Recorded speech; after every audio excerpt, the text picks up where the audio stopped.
Bahwa baik. Kita mulai dengan basmalah ya Bu ya. Bismillahirrahmanirrahim. Ibu, sudah ada Quran di dekat Ibu? Ada Pak? Alat tulis? Ada Pak? Siap, siapkan dulu ya. Kemudian Ibu kemarin berhitung itu pakai PBL, PCBL atau P5. PPL Pak? Oke, nanti disiapkan ya. Kemudian Ibu juga sudah menyusun PTK? Sudah Pak. Oke, sudah nanti disiapkan. Baik. Sekarang baca Quran dulu. Al-Baqarah 1 sampai 5. Baca. Al-Baqarah ayat 1 sampai 5. Oke.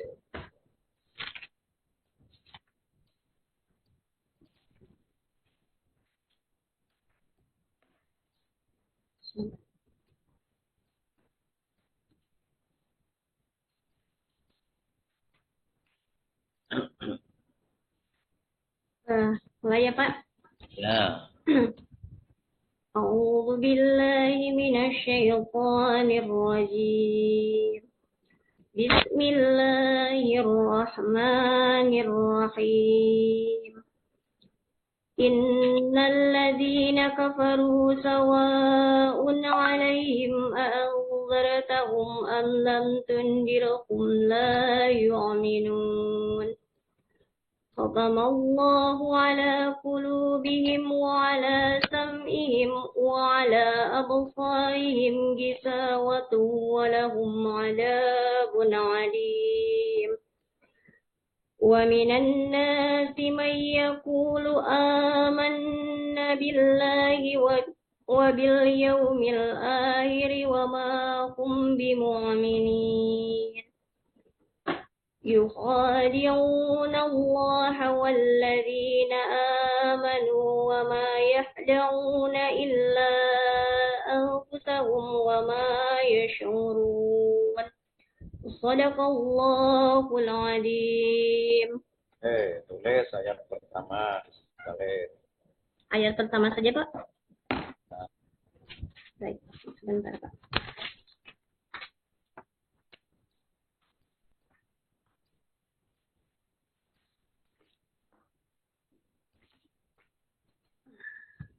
Itu tadi surat apa Bu? Kenapa Pak? Surat apa tadi? Surat Al-Baqarah ayat 1 sampai 5. Saya kira alif lam mim dzalikal kitabul la raiba fihi. Oh maaf Bapak, saya keliru buka halaman tadi karena ya harusnya saya keliru buka halaman Pak, maaf. Yang kamu baca surat apa tadi? Tadi yang saya baca itu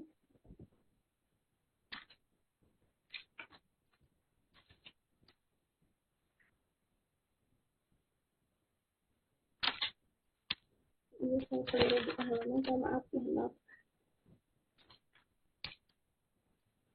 Ya sudah, tulis Ya, saja. maaf Pak, saya grogi. Perhatikan ya, kalau disuruh apa itu apa. Ya maaf ya, saya nervous banget. Jadi yang ditulis ayat 1 Pak. Nah, yang kedua, kalau alif lam mim kan hanya nggak usah pakai bismillah, langsung aja.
Satu ayat saja, Bapak.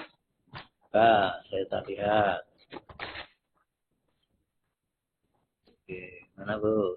Ditampakkan, saya biar lihat. Bisa Balik, terlihat, Pak? diangkat ya. Belum kelihatan. Oh iya. Bisa Oh, terlihat, Pak. oke, oke, oke. Cukup, Bapak. Ada. Besok dilatih lagi ya Bu ya. Ditingkatkan tulisannya supaya lebih bagus. Oh, iya. Biar ditiru murid-muridnya. Biar menjadi apa namanya, muridnya itu bisa semangat untuk meniru karena tulisannya bagus. Iya, Pak. Terima kasih atas saran, Pak. Bu Lilis itu ngajar di mana? SD, SMP atau SMA? Saya ngajar di SD, Pak. Untuk tingkat SD di di Kabupaten Cianjur, masuk Kecamatan Cugenang. Salah satu SD di Kecamatan Cugenang, Pak. Dari rumah jauh? Tidak terlalu, Pak. Tidak terlalu itu maksudnya?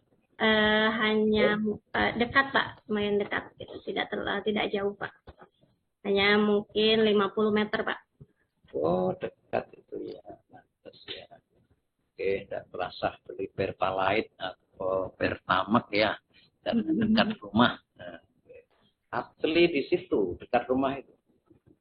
Kenapa, Pak? Maaf, suaranya Bapak agak kecil Asli, dari suara Bapak. Ya, maaf. asli di situ atau aslinya di situ, dekat Eh, sekolah. oh, saya asli, ya memang domisilinya kebetulan asli sini, Pak. Asli di dekat tempat saya bekerja dengan tempat saya tinggal adalah di sini. Jadi emang orang asli domisilinya di sini gitu. Oh ya, baik, baik. Sudah berapa lama? Eh, Kalau secara diakumulasikan mungkin kurang lebih sudah hampir 16 tahun lebih, Pak, gitu. 16 tahun ya. 16 tahun ya. Berarti 2000 apa itu ya? 12 ya.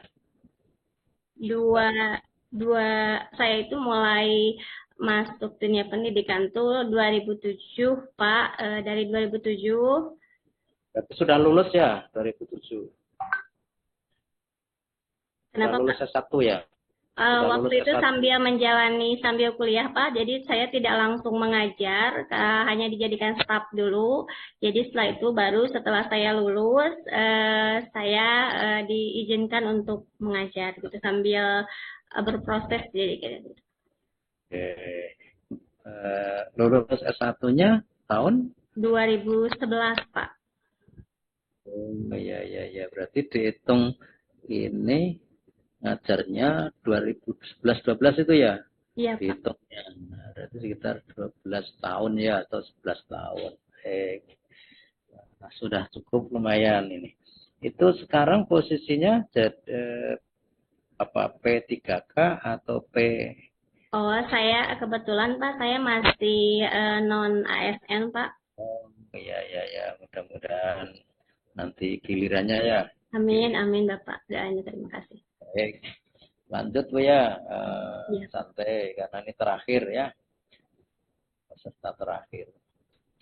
Coba sebutkan teori-teori belajar Bu. Teori belajar itu ada 4, Pak. Oke. Yang pertama teori behavioristik, yang kedua teori konstruktivistik, yang ketiga teori kognitivistik, yang keempat teori humanistik. Oke, bagus.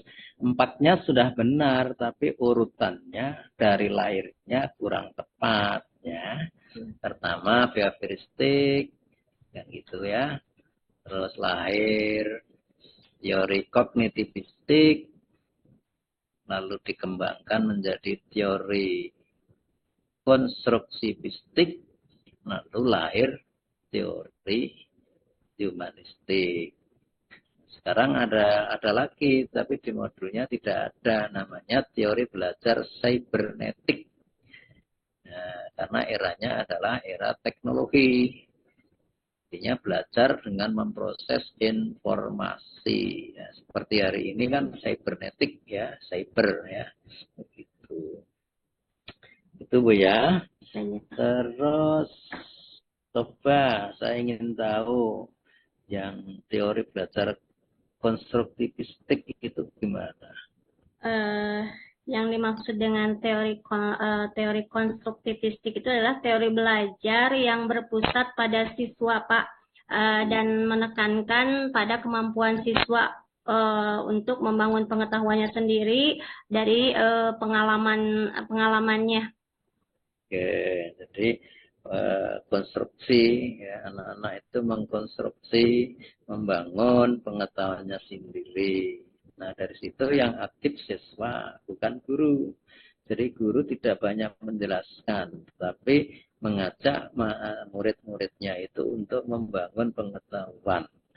Ya, coba praktekkan Bu, teori belajar konstruktivistik ini. Misalnya ibu mengajar mungkin satu kata atau satu kalimat itu yang menggambarkan bahwa itu menerapkan teori belajar konstruktivistik. Ya. Silahkan. Baik, Pak. Anak-anak, sekarang Ibu punya sesuatu, punya video yang nanti boleh silahkan kalian lihat. Nah, di video tersebut nanti kalian amati, ya. Lalu setelah kalian amati, nanti kalian silahkan eh, ambil kesimpulan apa yang ada dari video yang ditampilkan oleh Ibu nanti ya. Coba kalian. Ya, cukup. Nah, itu ya. Nah, itu juga salah contoh penerapan teori konstruktivistik.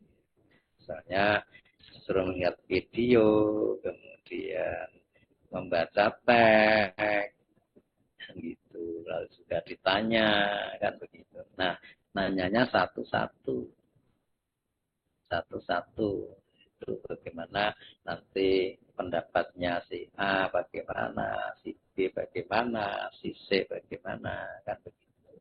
Ya, baik. Berikutnya yang Ibu pahami terkait dengan teori belajar humanistik. Teori humanistik yaitu teori yang berusaha memahami perilaku belajar dari sudut pandang pelakunya, yaitu proses belajar yang harus berhulu dan bermuara pada siswa, Pak. Boleh. Bisa beri contoh konkret? Misalkan dalam proses pembelajaran, contohnya memberikan perhatian kepada siswa, lalu memberikan bimbingan tambahan kepada siswa apabila ada siswa yang masih belum paham dalam kegiatan pembelajaran. Jadi dasarnya adalah apa namanya, mengembangkan minat dan bakat masing-masing ya. Tentu ada yang cepat, ada yang lambat, ada yang sedang. Nah, semuanya diperhatikan. Itu humanistik. Kalau apa namanya, penerimaan siswa baru dengan sistem Yonasi itu kira-kira ada nggak teori humanistiknya? Ada, Pak. Pada penjelasannya. Maaf, Pak, suaranya kurang. Penjelasannya gimana? Eh,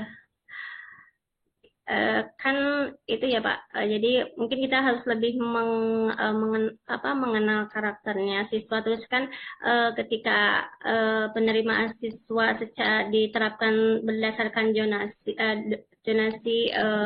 jadi kita kan juga apa harus lebih paham gitu, kayak lebih memahami karakter siswa kita, karena mungkin Ya, berbedanya lingkungan siswa itu juga mempengaruhi pada karakter anak. ya itu dari itu salah satu penerapan teori humanistik ya. Kemudian inklusi, yaitu humanistik. Kadang-kadang memang banyak yang bertentangan dengan orang-orang banyak karena mereka-mereka ini masih tadi berputar pada bioperistik. Padahal sekarang eranya adalah era tadi humanistik. kan gitu. Lalu konstruktivistik, membangun pengetahuannya kan gitu. Baik.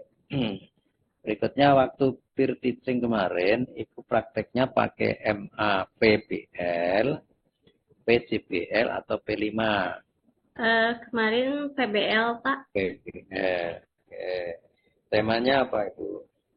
Kemarin saya mengambil tema tentang itu Pak, teladan mulia Asmaul Husna, Pak. Dan mulia Asmaul Husna. Masih ingat ada berapa TP-nya? TP-nya itu ada 3, Pak. Tujuan pembelajaran itu yang pertama menjelaskan pengertian dari Asmaul Husna. Yang keduanya yaitu membuat yang pertama yaitu menjelaskan pengertian Asmaul Husna dan artinya. Yang kedua, membuat kaligrafi Asmaul Husna dan artinya secara berkelompok. Yang ketiga, membiasakan sikap suka menahan diri, mandiri, cinta kebersihan, menjaga lisan, dan hidup tertib sebagai bentuk dari pengamalan Asmaul Husna, 5 Asmaul Husna yang dari bagian materi itu, Pak. Saya sarankan ya, untuk membuat TP itu harus mengarah ke 3 aspek. Ya. Aspek pengetahuan itu C ya simbolnya, aspek sikap simbolnya itu A, aspek keterampilan itu simbolnya P ya. Nah, dalam konteks PBL, maka C-nya itu harus lebih banyak diarahkan ke C4 ke atas atau hot. Karena inti dari PBL itu adalah menyelesaikan masalah filosofinya. Nah, menyelesaikan masalah itu dengan berpikir tingkat tinggi. Tingkat tinggi itu apa? C4 ke atas. C4 itu adalah menganalisis, C5 itu mengevaluasi, C6 itu mengkreasi. Nah, nanti kalau belum itu diarahkan ke sana ya Bu ya. Lalu polanya A, B, C, D. Masih ingat? Pola A, B, C, D untuk membuat TP. A itu audien, B-nya behavior, C-nya condition, terus D-nya degree. Ingat ya? Iya, Pak. Nah, nanti buat seperti itu. Jadi setiap TP harus menggunakan pola A, B, C, D. Misalnya peserta didik dapat menganalisis tadi kebersihan lingkungan dengan benar. Nah, gitu kan. Mana audiennya peserta didik? Behaviornya apa? Menganalisis. Kondisinya mana? Lingkungan. Degree-nya mana? Dengan benar. Jadi polanya A, B, C, D. Baik. Nah, saya lanjut. Di kegiatan pembelajaran itu kan ada 3 ya. Ada pembukaan, inti, dan penutup. Ya. Kira-kira begitu ya? Iya, Pak. Nah, di kegiatan inti pembelajaran itulah letaknya sintak PBL atau langkah-langkah PBL. Ada berapa langkah kemarin Bu? Langkah dalam PJBL, PBL atau PBL, PBL? maaf Pak, mohon maaf. Langkah dalam PBL itu kalau tidak salah ada 5 Pak. Nah, satu apa? DMA itu kan itu ya, di inti. Di inti itu sintak 1, sintak 2, sintak 3, sintak 4, sintak 5, sintak 6, nah, gitu. Nah, sintak 1 apa isinya? Yang pertama yaitu mengorientasikan siswa pada masalah. Oke, cukup. Coba dipraktekkan. Sintak 1 cukup, hanya sintak 1, tidak usah ditambahi yang mana-mana, langsung. Kira-kira hanya berapa menit? Maksudnya contoh Praktek, mengajarnya Pak? praktek mengajar sintak 1. Oh iya. Mengorientasikan siswa pada masalah ya Pak.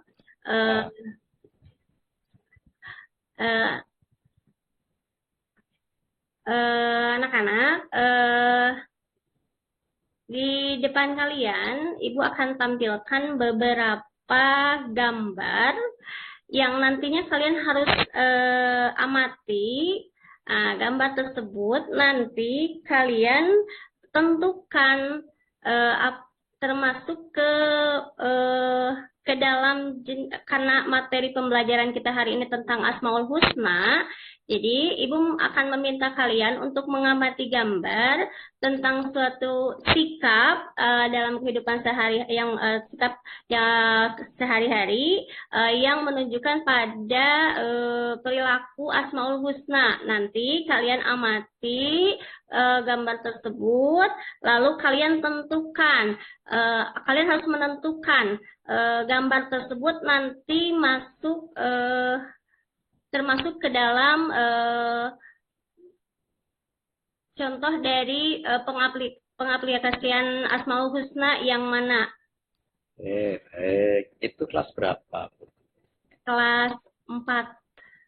Nah, kalau Ibu itu instruksinya panjang itu kira-kira muridnya paham tidak?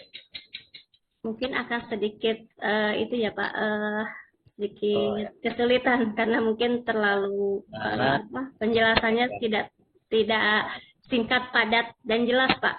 nah, anak-anak ini ada gambar, amati apa ya begitu. Jadi jangan kalimatnya panjang itu muridnya pusing gitu ya. Karena kelas 4 itu adalah baru transisi dari abstrak ke konkret pikirannya. Ya, dari konkret ke abstrak kan gitu. Baik. Berikutnya di tugas proposal PTK itu judulnya apa, Bu?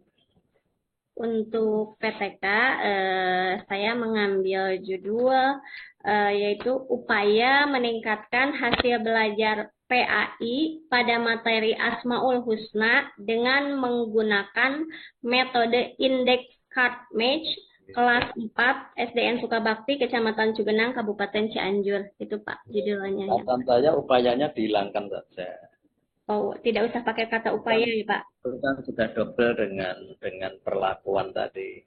Oh, jadi meningkatkan hasil belajar PAI pada materi Asmaul Husna dengan menggunakan metode Index Card Match kelas 4 SDN Sukabakti, Kecamatan Cugenang, Kabupaten Cianjur.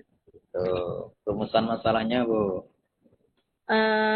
Jadi untuk rumusan masalah pada PTK ini yaitu pertama pembelajaran materi Asmaul Husna di kelas 4 SDN Sukabakti masih berjalan monoton.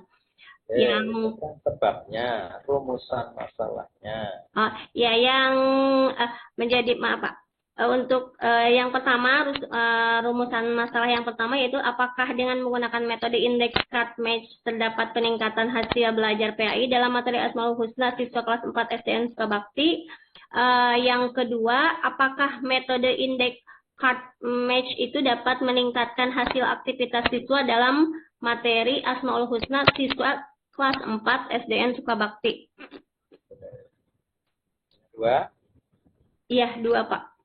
Yang kedua tadi apa itu? Tadi ada agak beda dengan judul. Apakah metode Index Card Match itu dapat meningkatkan hasil aktivitas siswa dalam materi Asmaul Husna siswa kelas 4 SDN Sukabakti? Judul Ibu itu hasil belajar atau hasil aktivitas? Hasil belajar, Pak. Nah, jadi rumusannya gini.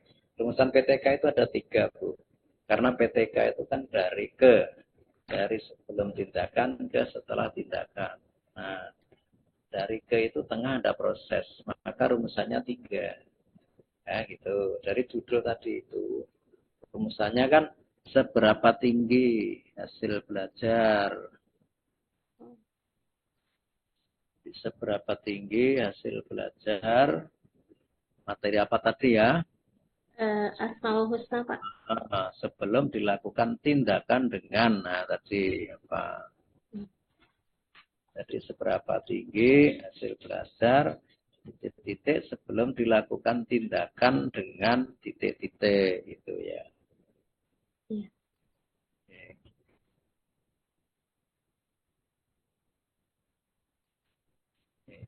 rumusan yang kedua. Sudah selesai belum?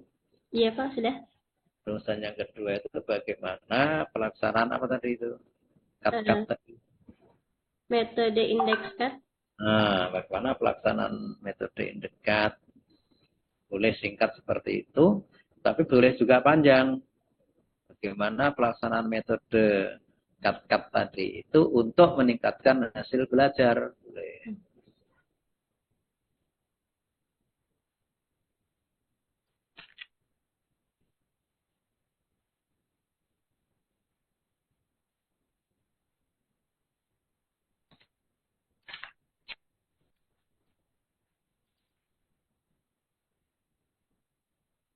Oke.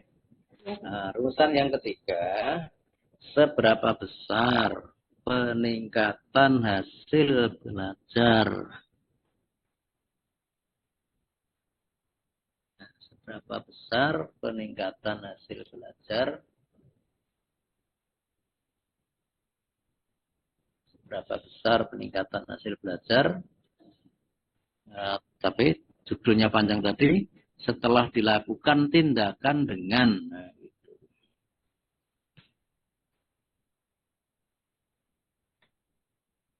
setelah dilakukan tindakan dengan.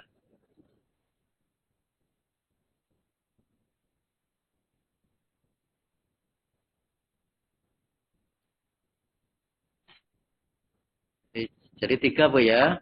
Oh iya Pak. Seberapa tinggi hasil belajar sebelum dilakukan tindakan.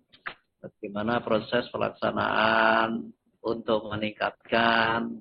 Dan yang ketiga, seberapa besar peningkatan hasil belajar setelah dilakukan tindakan.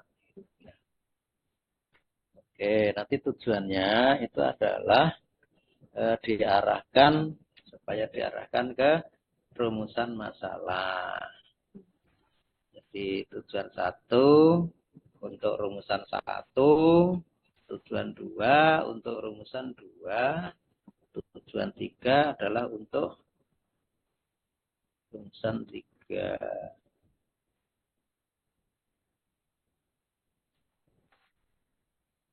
Lalu variabelnya. Variabelnya kan ada dua Bu ya, variabel terikat dan variabel bebas. Variabel terikatnya adalah hasil belajar, variabel bebasnya adalah metode apa tadi, shortcut.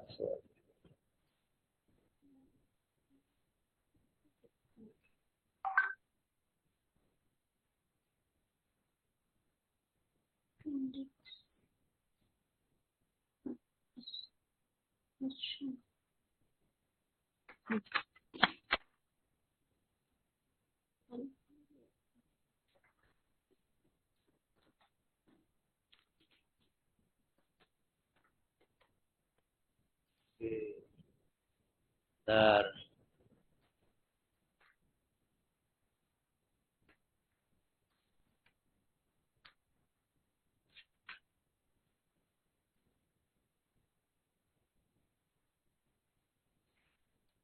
Oke. Terus teorinya ada dua itu Bu. Teorinya ya dibangun dari variabel tadi. Jadi teorinya adalah teori tentang hasil belajar dan teori tentang metode shortcut.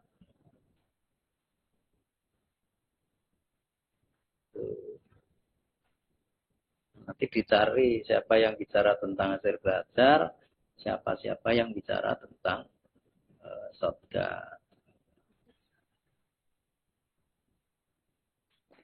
Oke, lalu bagaimana cara mencari hasil berita terdahulu? Itu dimulai dari variabel terikat. Jadi Anda cari artikel yang meneliti hasil belajar. Nanti Anda ketemukan. Apalagi hasil penelitian yang bicara tentang meningkatkan hasil belajar. Jadi Anda klik aja pakai POP ya, publish or perish, itu ada software. Itu bisa download, publish or perish. Nanti dari situ diklik muncul ditulis jurnal, lalu dipilih dulu resource-nya itu di Google Scholar, lalu pilih yang publish-nya itu jurnal, lalu kata kuncinya adalah meningkatkan hasil belajar. Nah, nanti kamu batasi karena ada 1000-an artikel, ya udah 10 atau 20. Nah, kalau artikel itu 4 tahun terakhir, jadi di atas itu ada yes tahun dari 2019 sampai 2024 baru set. Nah, nanti muncul. Nah, itu tinggal lihat itu semua. Oh, banyak kajian yang relevan dengan judul saya ini. Satu, ini penelitian ini, kan gitu. Penelitian ini. Lalu bisa menjelaskan penelitian ini sama, yang ini sama-sama meningkatkan hasil belajar. Oh, dia menggunakan apa ya? Oh, si B menggunakan apa? Lah, Anda bicara, oh, kalau saya menggunakan metode shortcut. Jadi kalau ditanya, apa sih bedanya? Itu bisa menjelaskan. Oh, bedanya penelitian saya dengan yang sana itu. Dia meningkatkan hasil belajar dengan ini. Kalau dia dengan itu, mereka dengan itu, saya dengan ini. Kan gitu. Itu lewat POP namanya. Baik. Lalu terakhir, itu kalau PTK kan harus ada hipotesis tindakan. Caranya bagaimana? Tinggal lihat judul. Ya, dibalik. Ibu tadi kan meningkatkan titik hasil belajar dengan ya gitu. Tinggal dibalik dengan metode POP gitu. Oh, jadi itu ya Pak. Jadi dibalik. Metode dengan metode POP, maka hasil belajar dapat meningkat. Nah, kira-kira itu rumusan PTK. Ya, jadi dibalik mungkin ya Pak ya, yang tadinya. Ya, harus dibalik. Ya. Tentunya meningkatkan. Kecuali kalau menggunakan metode shortcut untuk meningkatkan hasil belajar boleh. Jadi dengan menggunakan metode indeks Karpnik, bisa ya, bisa meningkatkan hasil belajar dengan atau menggunakan metode shortcut untuk meningkatkan boleh. Tapi nanti belajar DAI pada materi Asmaul Husna ya kelas boleh ya boleh. Cukup, ada hal yang ditanyakan? Ada ya? Cukup Pak. Terima kasih Pak atas pencerahan dan pengarahannya. Di proposal itu, di LMS itu sebenarnya ada yang kurang terkait PTK. Apa yang kurang? Satu, itu terkait dengan indikator keberhasilan PTK. Itu yang belum ada. Itu harus ditetapkan. Mengapa harus ditetapkan? Karena itu untuk sebagai pedoman siklus pembelajaran. Kalau sudah ditetapkan misalnya di judul itu tadi kan 80% peserta didik memperoleh nilai 70. Jadi ada kata-kata 80% dari seluruh peserta didik memperoleh nilai 70. Misalnya siklus 1, ibu praktek ini. Lalu diukur, dites. Ternyata yang dapat 70 itu baru 75% dari seluruh siswa. Padahal targetnya tadi 80. Berarti lanjut siklus kedua. Kan gitu. Siklus kedua itu disusun, dirancang berdasarkan siklus 1, hasil refleksi. Refleksi itu dipakai untuk merancang pada siklus 2. Lalu ibu mengajar, temanya sama, tapi sudah diperbaiki kan gitu. Lalu hasilnya dites lagi. Nah, dilihat ternyata dari siklus 2 itu yang memperoleh itu sudah 85% dari seluruh siswa. Nah, kira-kira siklusnya lanjut ketiga atau berhenti? Tidak Pak, karena sudah mencapai karena targetnya 80%. ya, Itulah pentingnya mengapa di PTK itu harus ada indikator keberhasilan PTK, karena itu akan menentukan siklus. Sayangnya di LMS tidak ada. Mungkin yang menyusun lupa atau apa. Saya kira begitu. Ya Pak, terima kasih Pak. Ya, itu ya, meskipun itu harusnya, itu tugasnya dosen-dosen sebelumnya tadi di lokakarya, kemudian di peer teaching gitu. Tapi nampaknya tidak maksimal ya bimbingannya, sehingga sejak kemarin yang ketemu saya ini kayaknya masih banyak yang jauh dari PBL, jauh dari PTK, kan begitu. Nah, ini tolong nanti satu dibuka kembali dan harus terkait dengan teori-teori belajar atau materi pedagogi, karena itu akan dipakai untuk bahan ujian UP, ujian pengetahuan. Biasanya soalnya itu kasus panjang, lalu dari kasus ini termasuk teori belajar apa kan gitu. Jadi soalnya itu berupa analisis, bukan hanya menjelaskan C1 menyebutkan bukan, tapi sudah analisis. Dan yang kedua, MA yang kurang tepat diperbaiki, PTK yang kurang tepat diperbaiki, karena ini nanti untuk PPR, lalu juga untuk KIN, kira-kira.